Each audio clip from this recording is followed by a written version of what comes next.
Sextou na Universidade. Começa agora o Somos Um. Universitários Missionários na Rede 316. Pastor Marcelo já está pronto aqui para poder bater aquele papo show de bola com a gente no nosso Somos Um. Universitários Missionários. Deixa eu ver aqui se a gente consegue já chamar o pastor Marcelo Santos. Parece que ele já está no jeito aqui. Vamos ver se ele consegue me ouvir. Pastor Marcelo, querido, boa tarde, graça e paz, bem-vindo. Graça e paz, pastor Nayan, e parabéns, não sabia não que hoje era seu dia. Que felicidade. Esposa me entregou aqui, pastor, tá vendo? Obrigado. Deus abençoe, muita felicidade aí para você. Que Deus continue te usando e te abençoando muito mais, sempre. Amém, amém. 33 aninhos de muita luta por aí. Que bênção. A idade de Cristo, né? Quando ele foi aos céus. Então, maravilha. É isso aí, obrigado, pastor, de coração, tá bom? E todos os ouvintes aí pelo carinho, né? Vocês são bênção demais em minha vida. Vamos lá, pastorzão. Você fez o quadro sexta-feira com o pastor Welber, foi tranquilo? Isso. Cuidou bem de você? Que bom. Gostei muito também de participar com ele, né? Foi show de bola. Pronto. Ontem eu perguntei para a missionária Márcia, né? Eu falei, missionária Márcia, o pastor Welber cuidou bem de você, cuidou muito, cuidou. Então tá bom. Pastor Welber é uma bênção de Deus. Vamos lá então, 3h10. Nós temos o tema de hoje. Hoje é Quando Deus Responde Não. É isso mesmo, pastor? Isso mesmo. Quando então, Deus responde não. Vamos soltar a vinheta, vamos lá. Sextou na Universidade. Começa agora o Somos Um. Universitários Missionários na Rede 316. Portanto, já está valendo então. Nosso Universitários Missionários aqui na 316, nessa sexta-feira, 18 de novembro de 2022, com o pastor Marcelo Santos. E o tema, Quando Deus Responde Não. Quando Deus responde não. Às vezes bate uma tristeza, né, pastorzão? Quando Deus responde não. É verdade. É muito bom receber o não de Deus, não, né? Pois é, tem gente que se revolta, tem gente que desanima na fé, tem gente que abandona a fé até. Verdade. Recebe o não de Deus. Tem alguns que fazem e tem gente que esconde os sentimentos, tem gente que diz que tudo está bem, mas na verdade não está bem, não. Tem esses mesmo, é verdade. Bom, a primeira pergunta que a gente te faz então é qual é a importância desse tema, né, no nosso quadro de hoje, né, para os universitários missionários de forma específica, pastor? Isso aí. Você sabe, Nayan, que para ver qualquer ministério evangelístico dentro das universidades, não é possível fazer isso sem vida com Deus. Um dos temas, uma das áreas que a gente trabalha no nosso projeto Somos Um, é a vida com Deus dos estudantes, porque a gente não pode viver só de argumentos, só de técnicas de evangelização ou só de pensar nas grandes questões. A gente tem que trabalhar a vida com Deus. E não existe vida com Deus sem oração. A oração é base de tudo na nossa vida com Deus. Exato. Acontece que, ao contrário do que a gente pode imaginar, orar não é uma coisa simples. Tá? Orar é simples no sentido de que qualquer um pode fazer. Não é? Uma criança pode orar. A pessoa no meio da tribo, no meio da selva, a pessoa de qualquer grau de instrução pode orar. É igualmente simples, mas é igualmente difícil ao mesmo tempo. Porque tem os seus desafios. A oração, a vida de oração, ela tem seus desafios. E um deles é justamente esse. Quando Deus responde não. E eu creio que todo mundo, todo cristão já passou por uma experiência assim. Seja na universidade, ou seja em qualquer outro contexto, qualquer outro lugar. Todo cristão já passou pela experiência de necessitar muito de alguma coisa, né? Ter aquela grande angústia, aquela grande necessidade e clamar, e pedir, e crer, né? Tomar posse das promessas de Deus. Não, eu creio, baseado aqui nessa promessa, eu estou pedindo, tem a convicção de que Deus vai atender, e aí recebe um não, né? Muita gente já passou por isso, acho que todo mundo já passou por isso. E como é que a gente fica nessa situação? A gente fica atordoado, a gente fica às vezes sem saber o que fazer, a gente fica às vezes assim, sem chão. Às vezes a gente nem consegue acreditar que a resposta veio. Não, não é possível. Deus não deu essa resposta, não. A resposta é outra, né? O que fazer? Como reagir? Como lidar com todas aquelas promessas que estão na Bíblia, né? Se você crer, verá a glória de Deus, creia e receberá. Como lidar com isso, né? Como lidar também com o sentimento de mágoa e de abandono? Porque se estamos falando de um relacionamento pessoal, se Deus é o nosso Pai e Ele diz que vai atender as nossas orações, como é que a gente fica quando Ele responde não?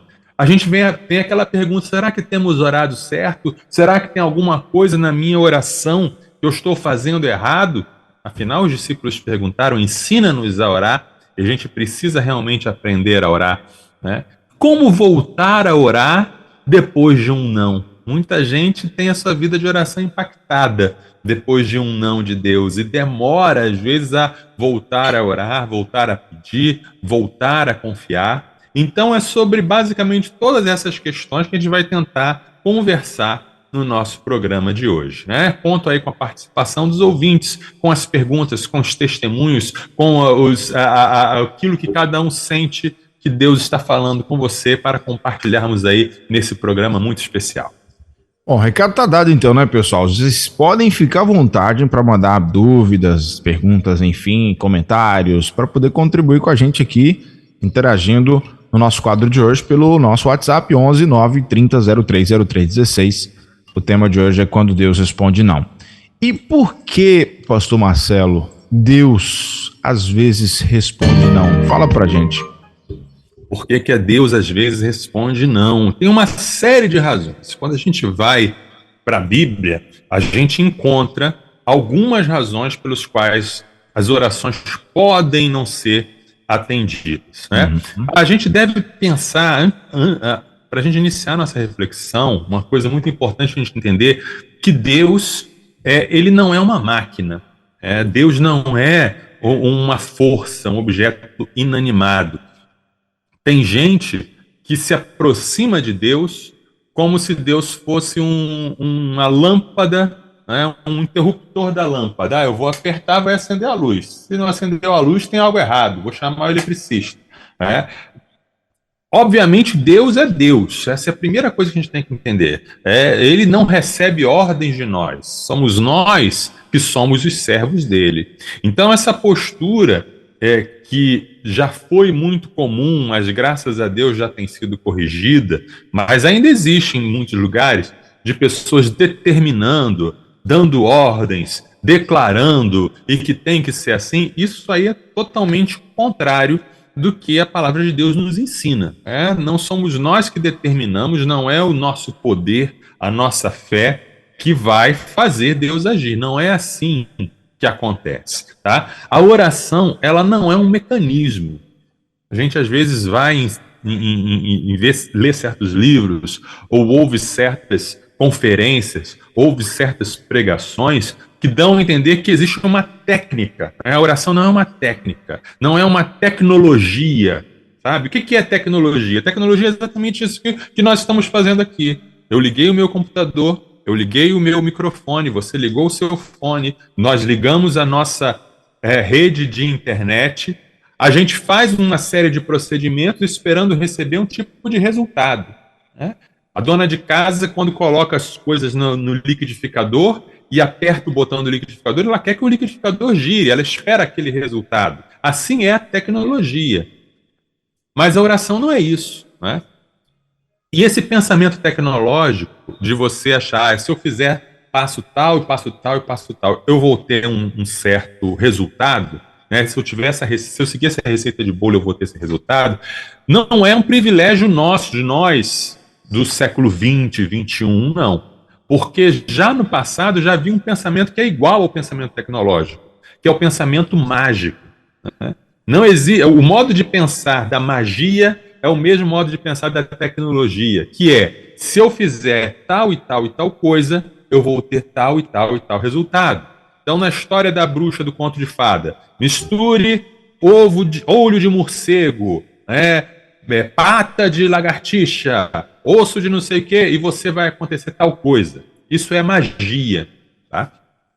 Agora, toda cultura tem magia, né? Toda cultura e toda religião tem esse pensamento mágico de tentar manipular Deus ou os deuses. E isso acontece também no cristianismo, né? Essa coisa de, se eu for naquele monte, se eu fizer a oração no monte, Deus vai me ouvir. Se eu jejuar, por causa do meu jejum, Deus vai ouvir. Se eu disser essas palavras assim, assim, assim, Deus vai me ouvir. Eu vou pedir a oração para a irmã fulana porque a oração dela é mais forte. Isso aí não é cristianismo, isso é magia. Não tem menor diferença entre isso e a bruxa lá jogando os ingredientes no caldeirão dela. Tá? Então eu preciso tomar cuidado com isso. Tá? Agora, biblicamente falando, né? Mesmo tendo isso em consideração, que coisas que a gente pode fazer ou deixar de fazer que impedem as nossas orações? Em primeiro lugar, tem coisas que dependem de nós. Aquele velho conselho que todo pai ou toda mãe dão para o seu filho. Né? Meu filho, estude, né? Ore para você passar na sua prova, mas estude. Se você não estudar, Deus não vai fazer aquilo que cabe a você. É um conselho muito sábio. Né? Quando o povo de Israel estava para atravessar o Mar Vermelho, o que Deus falou? Por que clamas a mim? Diga ao povo de Israel que marche. Né? Então ali não era hora de orar, ali era hora de agir. Tá? Muitas vezes nós não temos a resposta da nossa oração porque nós não oramos ou porque nós pedimos mal. Então, às vezes, a gente não tem porque não faz, às vezes a gente não tem porque não ora, e às vezes a gente não tem porque ora mal. Então, pode acontecer, às vezes, de Deus responder não porque nós pedimos mal. Tiago, capítulo 4, versículo 2 e 3.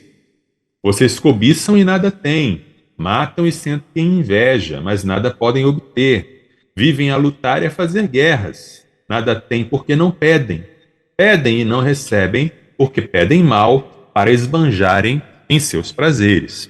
Tá? Então essa é uma das razões. Outra das razões, às vezes a gente não pede, a gente não recebe, aliás, porque a gente pede sem fé. Sabe aquela oração só da formalidade? Né? Senhor, me dá tal coisa, mas eu já sei que Deus não vai me dar. Você já pede, mas já descrendo. Essa oração Deus não atende. O próprio livro de Tiago, capítulo 1, Tiago falando da sabedoria, ele diz: peça, porém, com fé, em nada duvidando, pois o que duvida é semelhante à onda do mar, impelida e agitada pelo vento. Que uma pessoa dessas não pense que alcançará do Senhor alguma coisa. Tá? Então, vão acompanhando aí a lista, ouvintes. Né?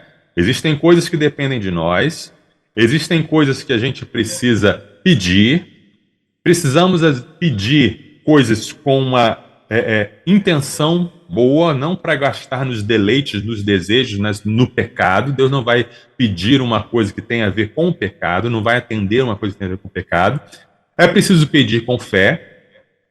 Às vezes, veja bem, nem sempre, mas às vezes, os nossos pecados impedem as nossas orações. Isaías 59, versos 1 e 2.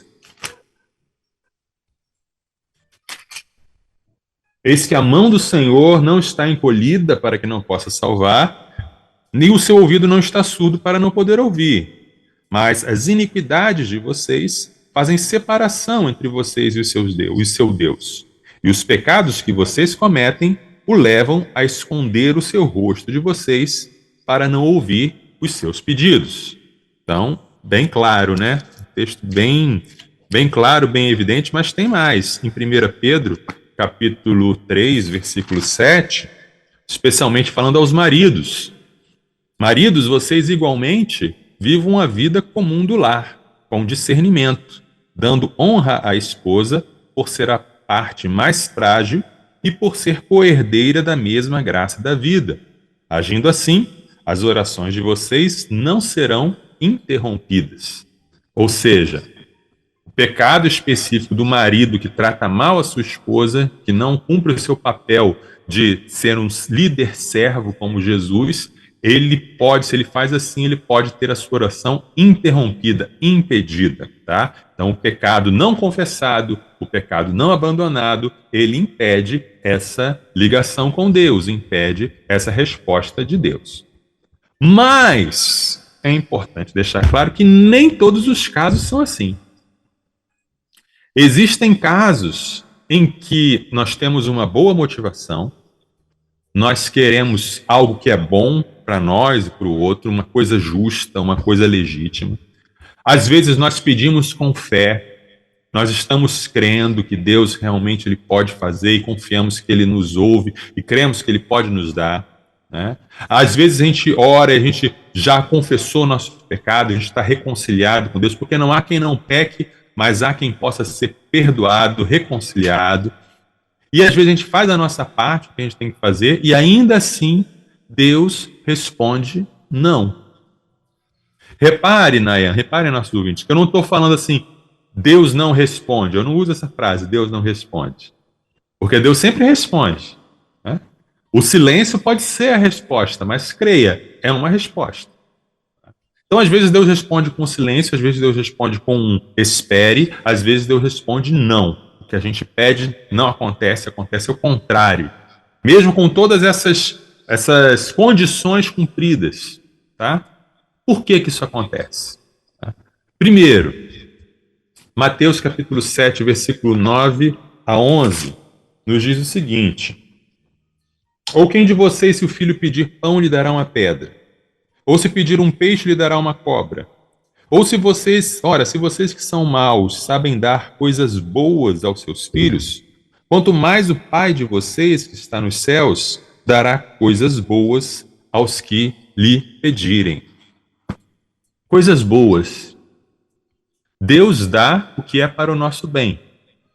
Ele é um pai que, se o filho pede pão, ele não dá pedra. Se o filho pede peixe, ele não dá cobra. Mas se o filho pede pedra para comer, o pai vai dar? Se o filho pede uma cobra para brincar, o pai vai dar? Né? Nem sempre nós sabemos o que é o nosso bem.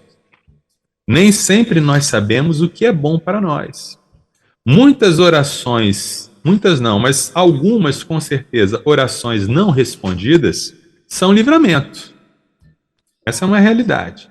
Aquilo que a gente acha que é bom, aquilo que a gente acha que vai ser bom para a gente, pode ser uma maldição disfarçada.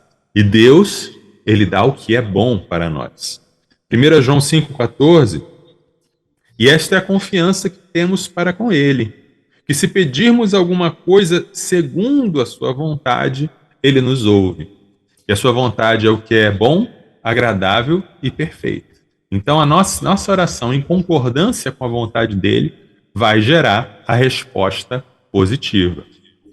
E mais, Nayan, não só Deus não vai nos dar aquilo que a gente acha que é bom, mas não é bom, não só Deus vai nos livrar de nossos pedidos mal feitos ou que nós não sabemos, também existem certos sofrimentos e certas provações que são para o nosso benefício. 1 Pedro 4,12, o apóstolo diz assim: amados, não estranhem o fogo que surge no meio de vocês, destinado a pô-los à prova, como se alguma coisa extraordinária estivesse acontecendo. Pedro fala aqui da prova. Pedro fala que um fogo vem de vez em quando sobre as nossas vidas e cumpre um propósito nas nossas vidas que não é agradável, que nós não queríamos passar por ele, mas que mesmo assim a gente passa. E Pedro diz, não estranhe não, isso não é uma coisa extraordinária não, seus irmãos ao redor do mundo também estão passando por isso, porque a nossa fé, ela é muitas vezes aperfeiçoada pelo fogo. O nosso caráter, muitas vezes, é moldado quando passamos pela provação. E isso é bênção de Deus. É uma bênção que a gente não quer receber, a gente não quer passar por provação.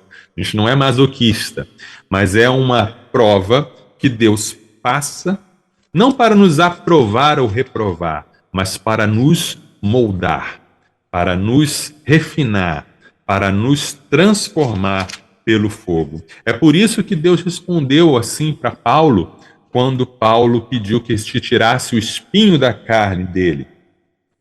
3 vezes pedi ao Senhor que o afastasse de mim. Então ele me disse: a minha graça é o que basta para você, porque o poder se aperfeiçoa na fraqueza. De boa vontade, pois, me gloriarei nas fraquezas, para que sobre mim repouse o poder de Cristo. Então, se nós sabemos que Deus nos ama, nós precisamos acreditar que o não dele também é motivado pelo amor. É muito importante entender isso. O não de Deus, quando vem, ele também é por amor, por alguma dessas razões que eu mencionei. Muito bem. Encarar isso é que tem que ter muita maturidade, né? Saber que o não de Deus é por amor. Tem que buscar essa maturidade, porque tem muitas pessoas que oram e como a gente falou lá no início, né? Recebe o não de Deus ou um silêncio de Deus, já fica chateado com Deus, enfim. Toda uma questão. Maturidade é a palavra-chave. Maturidade e fé também. Porque se a gente precisa ter fé para se aproximar de Deus, para crer que ele existe, já que ele é invisível, então a gente precisa se aproximar dele crendo também que ele é bom.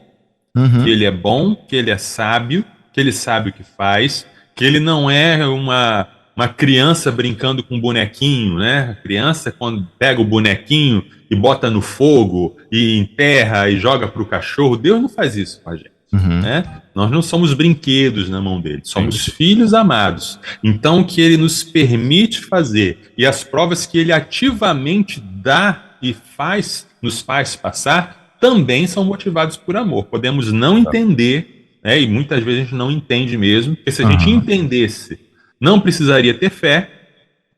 Isso é importante. Se entender, entendi. Então não é fé, é razão. Beleza. Mas quando a gente não entende, a gente então exerce a fé para dizer, ok, né, eu entendo, eu reconheço e aceito esse não sei porquê, não sei qual propósito, qual é o motivo, mas eu vou entender que ele me deu ou não me deu por amor. É isso, é exatamente isso. Alguns comentários chegam pra gente aqui. A Marta Cabral, lá de Gandu, diz o seguinte: digo exatamente isso aos irmãos que vêm com essa ideia de que minha oração é forte. Não faça isso. Minha oração não tem poder nenhum. O poder da oração está em Deus. Isso. Tem também aqui o comentário do pastor Francisco. Ele fala: grande professor, pastor e amigo Marcelo Santos, Deus te abençoe muito. Temos aprendido com suas reflexões, palestras. É muito bom ouvir você. Vamos agendar para você voltar a pregar aqui na IBAME. Com alegria, voltarei lá, se Deus quiser. E ele completa dizendo: Deus respondeu não a Davi. O filho morreu, ele entendeu, se levantou, lavou o rosto, foi ao templo, voltou para o palácio e comeu pão. Salmo 2 Samuel 13, 15 até o 20. Foram 7 dias aguardando um sim de Deus e veio um não. Como reagir diante de um quadro do não de Deus, né? Textualizado aí nessa passagem, pastor. Responde aí, pastor Francisco. É isso, né?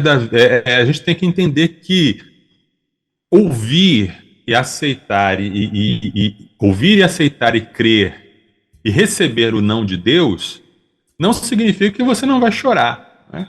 Davi já tinha chorado tudo o que ele tinha para chorar antes, durante o período de jejum, durante o período de oração, de aflição e de angústia, que ele estava lutando para não perder o filho, ele já chorou ali. Né? E aí, quando veio a resposta, ele já não tinha mais o que chorar.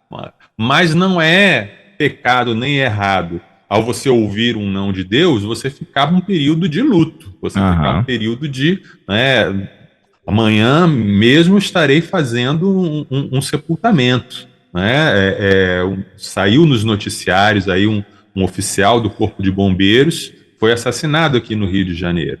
Né? Então amanhã eu, como capelão, vou estar ministrando a palavra, né, naquele sepultamento. E é um momento de luto, é um momento de perplexidade, é um momento de dor. Né?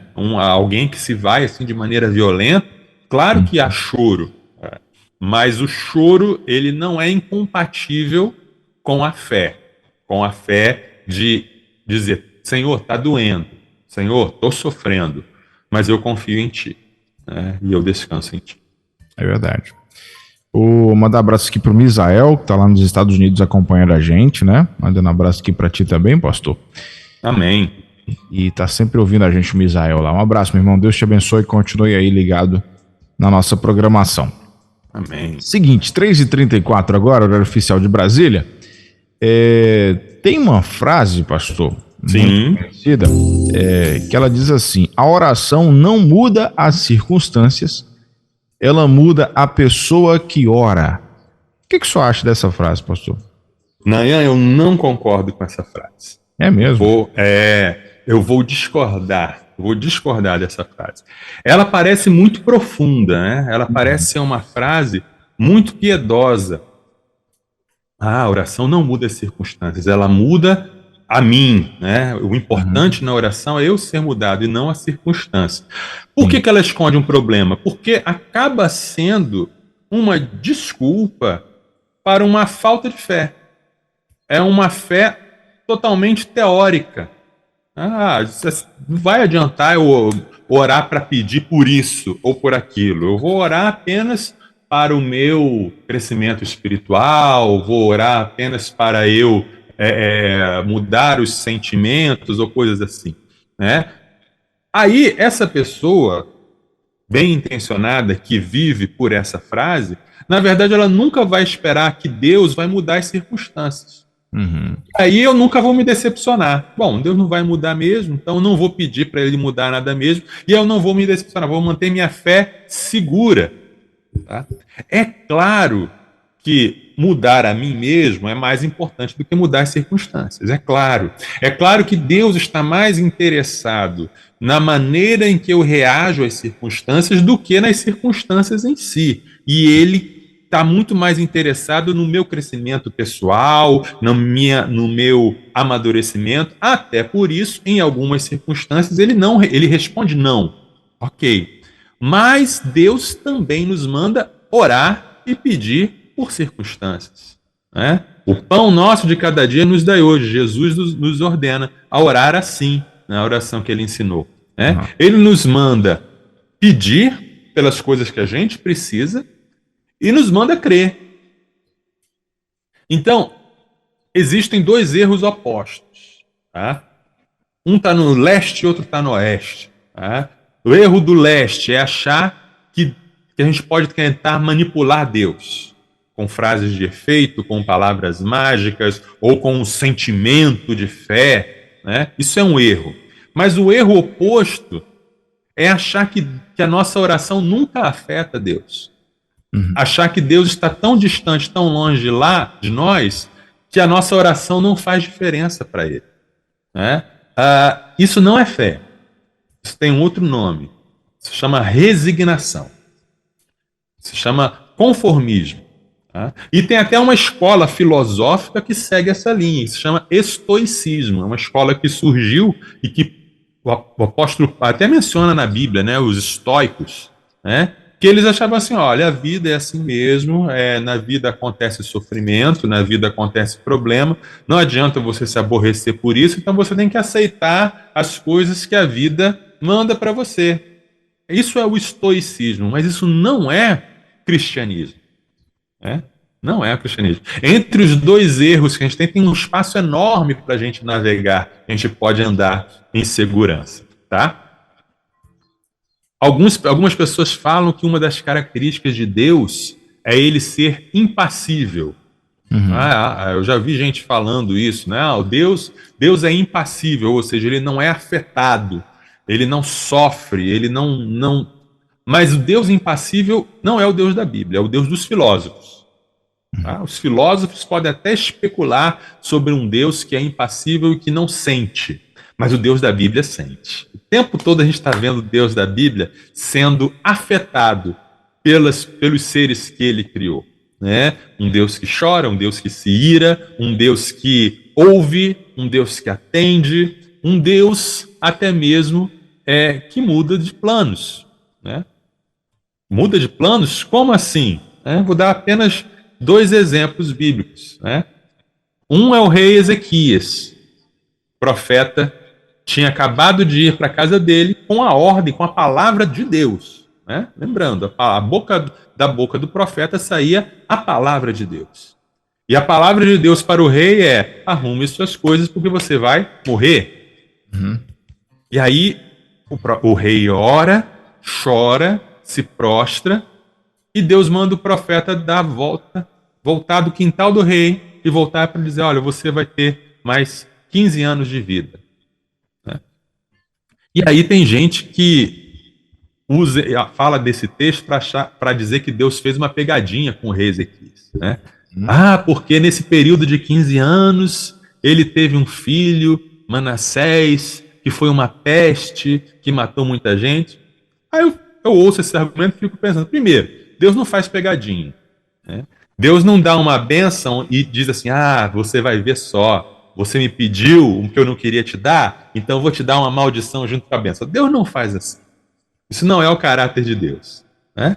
Segundo, se Manassés não tivesse nascido, o próprio plano de Deus de dar continuidade ao reino de Davi ficaria prejudicado, porque o rei Ezequias precisava ter um sucessor. Terceiro, se alguém chegasse para você: Nayan, ou você vai morrer agora, ou você vai ter um filho que depois que você morrer vai fazer muita maldade. O que você preferia? Você preferia morrer agora? Eu pessoalmente ia falar: problema de quem vier depois de mim. Situação, hein? Eu não tenho nada a ver com isso. Ou seja, Deus, ele deu uma bênção extra para Ezequias, porque Ezequias orou. E o povo de Nínive, que Deus tinha falado, né? Vou destruir essa terra. Ele nem tinha colocado condição. No livro de Jonas, você nem vê Deus falando assim: Jonas, pregue ao povo de Nínive, arrependam-se ou eu vou destruir essa terra. Não, a pregação que Deus deu para Jonas foi: em 3 dias essa cidade vai ser destruída, ponto. Aí o povo se arrependeu, orou, jejuou, e Deus, o texto bíblico usa a linguagem, mudou de ideia. Né? Em outras traduções, se arrependeu. Não se arrependeu no sentido de errou, e se conscientizou do erro. Não, mas arrepender no sentido de mudar de planos, mudar de direção. Tá? Agora, eu não vou entrar no mérito filosófico, teológico de como é que isso acontece versus a onisciência de Deus e que a mudança de Deus já estava prevista por Ele mesmo. Vamos nos ater aqui. Que Deus atende orações. Deus é, de alguma forma, afetado pelas nossas orações. Né? Deus não é um Deus indiferente, que é mais parecido com uma energia. Não. Deus é mais parecido com um pai que atende a seus filhos. Tá? Então, resumindo, Deus dialoga conosco. Né? Ele é um Deus vivo, ele é um Deus pessoal. E vale a pena a gente orar, porque ele pode responder sim ou não. Né? Vale a pena orar para esse Deus. Maravilha. Agora 3 horas e 42 minutos, 3h42. Essa pergunta é bem desafiadora aí para tu responder para nós, viu, pastor? Essa próxima pergunta aqui. Bom, como é que a gente vai lidar então? Como é que a gente pode lidar com aqueles versículos que garantem que Deus, né, que vai dar tudo certo, né, que se nós pedirmos com fé? Como é que a gente lida com esses versículos, pastor? Isso, esse é um problema sério, realmente, na nossa teologia. Porque não são poucos os versículos que dão essa promessa. Né? Estamos falando o programa todo aqui: Deus pode responder sim ou não. Deus tem razões para responder não. Tal. Né? Deus usa o não para nos moldar, mas mesmo assim ore, mesmo assim peça, porque Deus pode responder sim ou não. Porém, tem alguns versículos, e não são poucos, que parecem, que não deixam condição, que não abrem exceção. São versículos muito taxativos. E o problema é que eles não estão no Antigo Testamento. Se eles estivessem todos no Antigo Testamento, dava para a gente dizer: não, veja bem, no Antigo Testamento era uma coisa, no Novo Testamento era... Não. Sim. O problema principal é que muitos deles estão na boca do próprio Jesus. Aí complica o nosso lado, né? Como é que a gente vai lidar, por exemplo, com Marcos, capítulo 11, de 22 a 24? Ao que Jesus lhes disse: tenham fé em Deus, porque em verdade lhes digo que se alguém disser a este monte, levante-se e jogue-se no mar, e não duvidar no seu coração, mas crer que se fará o que diz, assim será com ele. Por isso digo a vocês que tudo o que pedirem em oração, creiam que já o receberam, e assim será com vocês. É um texto, uma palavra que não dá nenhuma exceção, nenhuma condição a não ser a fé. Tudo que você precisa é crer. Se você crê que você já recebeu, assim será. Você pode jogar um monte no mar, você pode fazer o que quer. Mateus, capítulo 7, versículos 7 e 8. Peçam e lhes será dado. Busquem e acharão. Batam e a porta será aberta para vocês. Pois todo o que pede recebe, o que busca encontra, e a quem bate a porta será aberta. João, capítulo 15, versículo 7.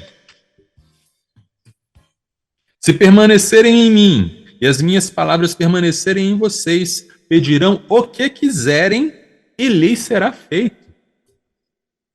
João 16, 24. Até agora vocês não pediram nada em meu nome. Peçam e receberão, para que a alegria de vocês seja completa. Então, palavras de Jesus, não um texto só, não dá para fazer doutrina com um texto só, mas tem mais de um texto, em que fala que a única condição para recebermos o pedido é a fé. Se crermos, receberemos, ponto. Como lidar com esses versículos? Muita gente já naufragou na fé por causa desses versículos. Ou por causa de ensinamentos, não por causa dos versículos, logicamente, mas por causa de ensinamentos e interpretações desses versículos. Como lidar com isso? Eu creio que um dos versículos que a gente leu fornece a chave para entender isso. É o João 15, 7. Se permaneceres em mim e as minhas palavras permanecerem em vós, pedireis o que quiseres e vos será feito. O que é esse permanecer em mim? O que é essa palavra permanecer em nós? Eu creio, nas pesquisas que eu fiz, nos estudos que eu fiz, que esses versículos, essas palavras de Jesus, elas não são o beabá da oração. Elas não são a alfabetização da oração. Elas não são o ensino básico da oração. Elas são a pós-graduação da oração. Elas são palavras para quem já está experimentado na oração. Elas são palavras para quem já experimentou e já caminhou e já andou e já tem um nível de oração além do básico. Vamos lembrar aqui, os evangelhos eles foram escritos depois das cartas, né? Os evangelhos, quando os evangelhos foram escritos, é porque os apóstolos já estavam morrendo, então sentiu-se a necessidade de registrar os ensinos e as palavras de Jesus. Quando os primeiros evangelhos surgiram, já tinha as cartas de Paulo, já tinha outras cartas. Então, muitos dos ensinos do evangelho são não apenas para quem está chegando agora, mas para quem já conhece Jesus. Eu creio que essas palavras e esse ensino, peça com fé o que você quiser e você vai receber, é para quem já está experimentado na vida de oração, para quem já está num nível de intimidade com Deus. Por quê? Quando Jesus fala assim, se permanecerdes em mim e as minhas palavras permanecerem em vós, peçam o que quiserem e receberão. Isso me faz lembrar muito o Salmo 37, versículo 4, em que diz, agrada-te do Senhor e Ele satisfará os desejos do seu coração. Qual é a chave para pedir o que quiser? É a palavra de Jesus permanecer em mim. Qual é a chave para Deus me dar o desejo do meu coração? É eu me alegrar no Senhor. Ou seja, à medida que eu vou permanecendo na palavra e a palavra de Deus vai permanecendo em mim, à medida em que eu vou me alegrando no Senhor e fazendo do Senhor a minha alegria, os meus desejos vão sendo transformados. A vontade de Deus se torna a minha vontade. Alegrar ao Senhor se torna a minha alegria. E aí eu chego a um ponto de que aquilo que eu quero é o que Deus quer. E aí aquilo que eu peço é o que eu já sei que Deus quer. Como eu já sei que Deus quer, eu já tenho a certeza de que Ele vai me dar. E eu oro com fé e Ele me dá. Não tem como Deus não responder a uma oração dessa, né? Então essa é a oração daquela pessoa que vai num projeto missionário e ora para Deus abrir o coração das pessoas, as pessoas serem salvas, e Deus atende. É a oração da pessoa que Deus fala com ela, o Espírito Santo fala, ore pela cura dessa pessoa, e a pessoa ora e é curado. É uma oração de alguém que está ligado com Deus, que está em sintonia com Deus. Como Jesus falou, não faço nada, o filho não faz nada senão aquilo que vê o pai fazer. Então a gente fica em sintonia com o Pai, sintonia com o Espírito Santo, e aquilo que Deus faz, eu me uno, e aí as coisas convergem. O meu desejo é transformado pela palavra de Deus, e aí aquilo que eu peço, aquilo que está no fundo do meu coração, já é aquilo que Deus quer fazer. E aí essa junção acontece, e aí tudo que eu pedir, Deus vai me dar, porque tudo que eu pedir já é o que Ele vai fazer. Esse é um entendimento que eu tirei desses versículos que aparentemente são tão difíceis. Se a gente entender que isso não é o beabá da vida de oração, mas é o ápice da vida de oração, acho que a gente pode entendê-los e aplicá-los com bastante proveito para a nossa vida. Muito bem.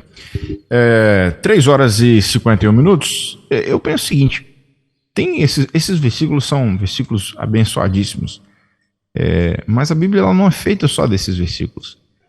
Ou seja, eu penso que Deus ele pode sim, com oração cheia de fé, te atender, mas existe outros textos da Bíblia que vai mostrar Deus não atendendo também as orações. Exato. Né? O pastor Francisco, por exemplo, citou um de Davi. Uhum. Então, tem os momentos de Deus falar sim para você e tem os momentos de Deus falar não para você. Exatamente. É simples assim. Uhum. Nós podemos resumir tudo nessa visão. Vai ter momentos que Deus realmente... E o engraçado, pastor, não sei se a gente pode ir um pouquinho mais a fundo, vai ter momentos que Deus vai dizer sim, vai ter momentos que Deus vai dizer não, e vai ter momentos que, pelo menos por um período, ele não vai dizer nada. Exato. Uhum. O silêncio, às vezes, a resposta de Deus, às vezes, é o silêncio. O silêncio. O silêncio não é falta de resposta. É um tipo de resposta que a gente não gosta. Exatamente. Mas é resposta. Exatamente. Uhum. Pode ser que o sim ou não chegue, né, depois de algum tempo, mas Deus, ele, às vezes, fica num período, né, silencioso. Uhum. A gente tem que simplesmente aproveitar esse período para esperar nele, para confiar nele. Né? Isso mesmo. Esse silêncio tem um propósito aí, né, por trás. É isso mesmo. Vamos lá. Faltando 7 minutos para as 4, a gente continua por aqui, então, com mais perguntas. Antes, mandar um abraço aqui para o Luiz Carlos, que está participando com a gente. O Luiz Carlos, ele é da... deixa eu ver aqui qual é a igreja que ele está falando para a gente. Igreja Assembleia de Deus, Ministério Viva, que fica em Canela, no Rio Grande do Sul. Olha aí, bem-vindo, Luiz Carlos. Obrigado, irmão, pela sua companhia aqui com a gente. Ele disse que é muito grato a Deus pela vida dessa rádio, está mandando abraço aqui e pedindo oração também pela sua filha Maria Elisa. Obrigado, viu, querido? Valeu mesmo, Luiz Carlos. Continue aí. Já que o assunto é oração, vamos pôr em prática, né? Vamos orar pela Maria Elisa.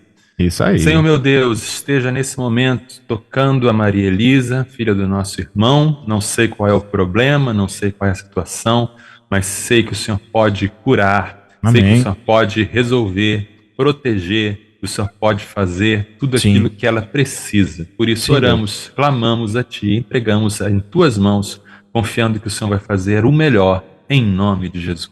Amém, amém, amém. Vamos lá, 3h54, pastorzão, a última pergunta aqui é o seguinte: como lidar com sentimentos ou com o sentimento ferido quando Deus diz não? Porque tem gente que tá aí meio feridinho, tá, pastor? Quando com certeza. Recebeu o não de Deus. É verdade. Uma coisa é entender a teoria, entender a doutrina. Né? Eu entendi por que Deus responde não. Outra coisa é a situação real de estar magoado com Deus. Às vezes a gente entende muito bem a doutrina. O programa de hoje pode até ter ajudado muitos irmãos a desvendar, a separar, a entender as coisas da doutrina. Mas o sentimento é outra coisa. Às vezes o sentimento ele não caminha junto com a razão, com a mentalidade. E o relacionamento com Deus é um relacionamento pessoal. Não é? Então há sentimentos envolvidos. Não é? Às vezes a gente fica com mágoa, às vezes a gente fica com decepção, com revolta. Não é? Claro que, sendo Deus perfeito e nós pecadores, sempre o errado da história vai ser a gente. Quando alguém está magoado com Deus, mais cedo ou mais tarde vai ter que desmagoar, vai ter que tirar o bico, né? Mas o bico faz parte. Tá? Então, o que a gente faz? Né? Primeiro, a gente tem que encarar os sentimentos.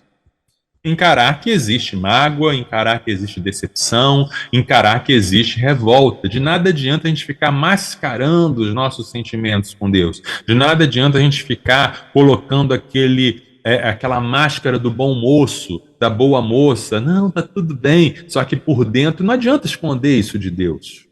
Não adianta você ter uma fachada. Está magoada com Deus, admita isso, encare isso. Está revoltado, está decepcionado, o que quer que seja o sentimento. Encare. Fale sobre isso em oração. Isso pode ser também um assunto de oração. Eu não consigo orar. A pessoa, às vezes, ela levou um não de Deus, às vezes em situações trágicas, como eu falei, situações às vezes de morte, situações às vezes de doença incurável, situações de grande decepção e dor. Não estou querendo em momento nenhum diminuir os sentimentos de ninguém. E às vezes a pessoa está com essa mágoa e diz, não consigo orar. Mas você pode orar justamente por isso, sobre isso. Você pode dizer, Deus, eu estou com raiva de você. Deus, por que não me atendeste? Tantos salmos que são assim. Tem salmos inteiros da pessoa falando e desabafando com Deus. Porque isso não é blasfêmia. Blasfêmia é você reclamar de Deus. Murmuração é você reclamar de Deus. Você está falando na roda de amigos e com os parentes e com todo mundo. Deus é isso, Deus é aquilo. Deus é... Não. Isso é murmuração. Isso é pecado.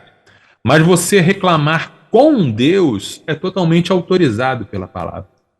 Você fechar sua porta, fazer a DR, você fechar sua porta, se derramar diante de Deus e falar, eu estou com raiva, eu estou magoado, eu cheguei a duvidar que isso existe, vomita tudo, coloca tudo para fora. O livro de Jó, a maior parte do livro de Jó é Jó vomitando, é Jó dizendo da sua revolta e da sua incompreensão e da sua, não estou entendendo o que está acontecendo, por que Deus não aparece aqui, eu quero trazê-lo para o tribunal, mas eu sei que não tem nenhum juiz que possa levar ele no tribunal. Ele está ali falando com Deus. Creia nessa oração, creia, decida pela fé que ele está ouvindo você e que leve em conta o que você fala.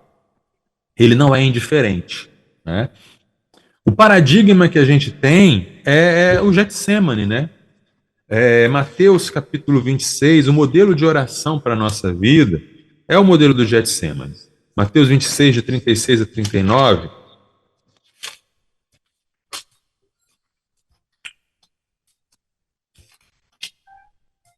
Em seguida, Jesus foi com eles a um lugar chamado Getsêmani e disse aos discípulos: sentem-se aqui, enquanto eu vou ali orar. E levando consigo Pedro e os 2 filhos de Zebedeu, começou a sentir-se tomado de tristeza e de angústia. Então lhes disse: a minha alma está profundamente triste até a morte. Fiquem aqui e vigiem comigo. E adiantando-se um pouco, prostrou-se sobre o seu rosto, orando e dizendo: meu Pai, se é possível, que passe de mim este cálice. Contudo, não seja como eu quero, e sim como tu queres.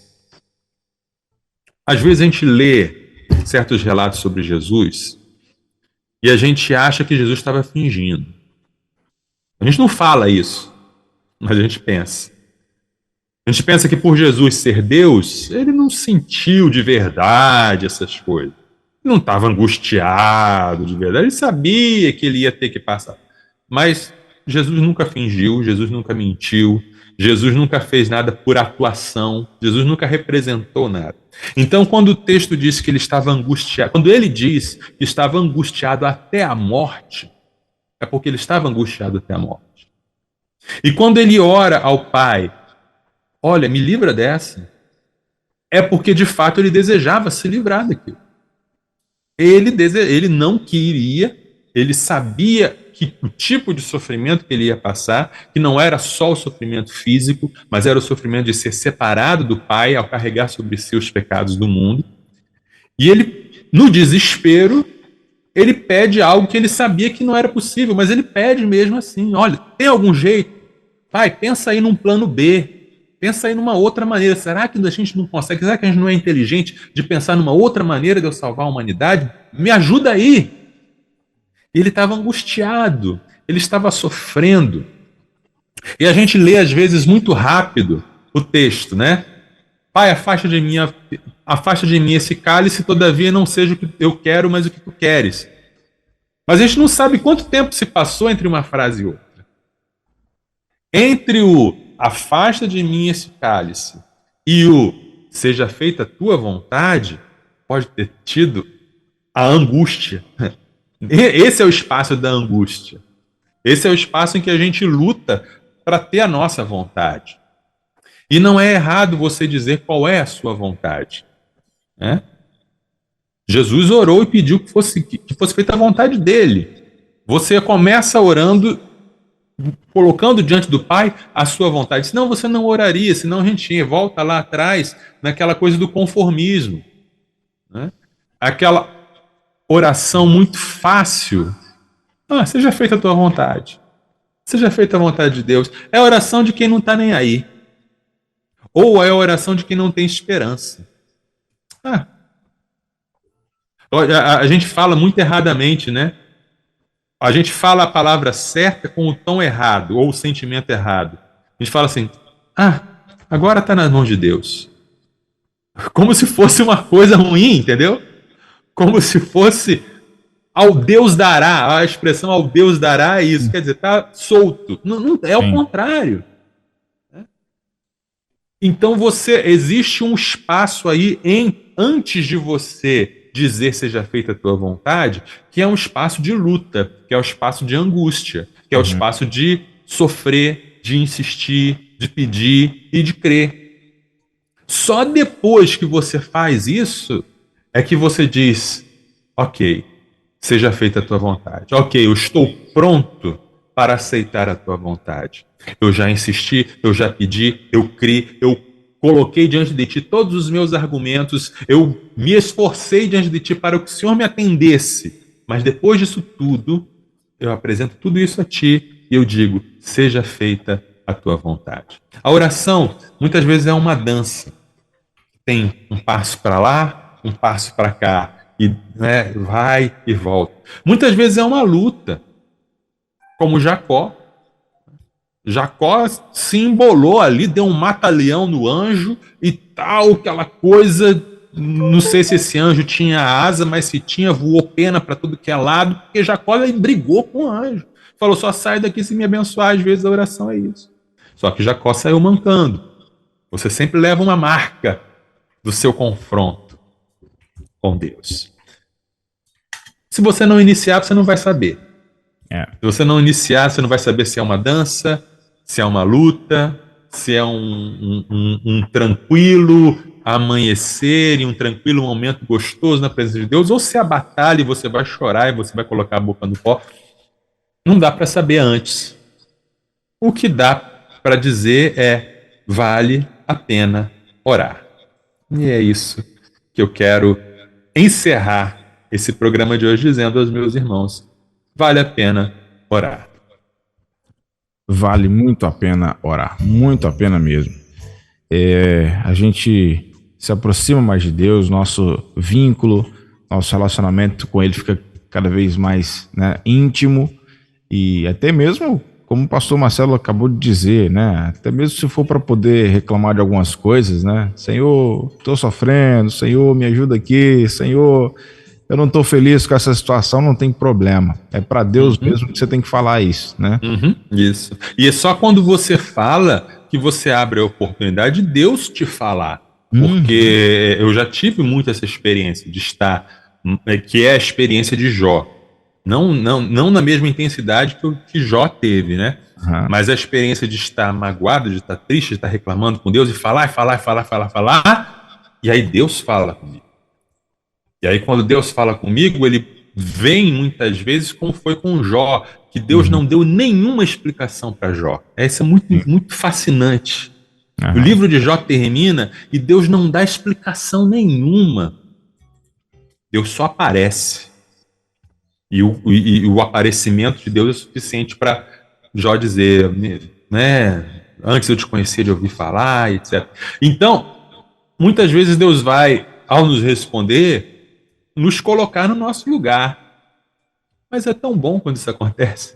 É tão bom até receber uma bronca de Deus. É tão bom de Deus. É bom até quando a gente ouve: rapaz, você sabe com quem você está falando? Põe-se no seu lugar. Ouvir de Deus isso é melhor do que não ouvir nada, porque é de Deus.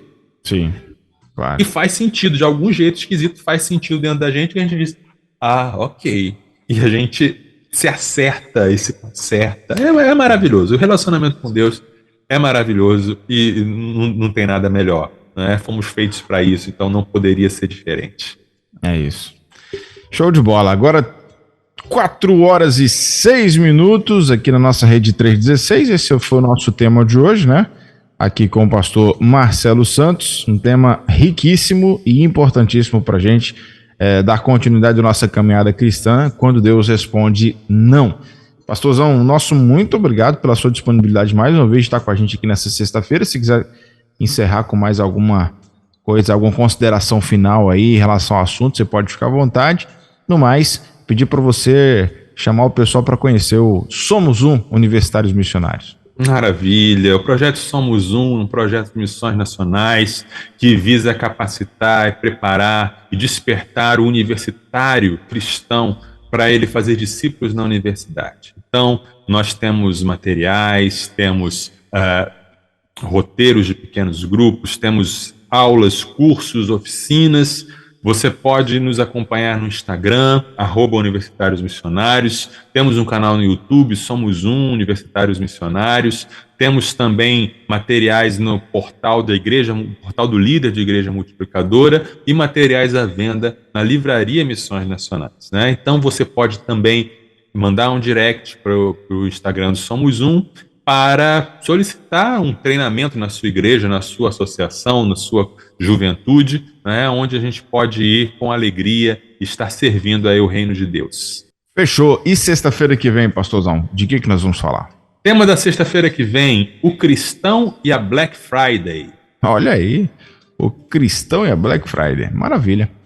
A gente se encontra então sexta-feira que vem aqui no Somos Um, né, às 3h, com o pastor Marcelo Santos. Queridão, um abraço para você, bom final de semana, tá bom? E até Deus abençoe, fiquem com Deus, até a próxima. Até, tchau, tchau. Esse foi o pastor Marcelo Santos e o nosso quadro Somos Um Universitários Missionários aqui na 316, né? Sempre um tempo precioso de muita aprendizagem.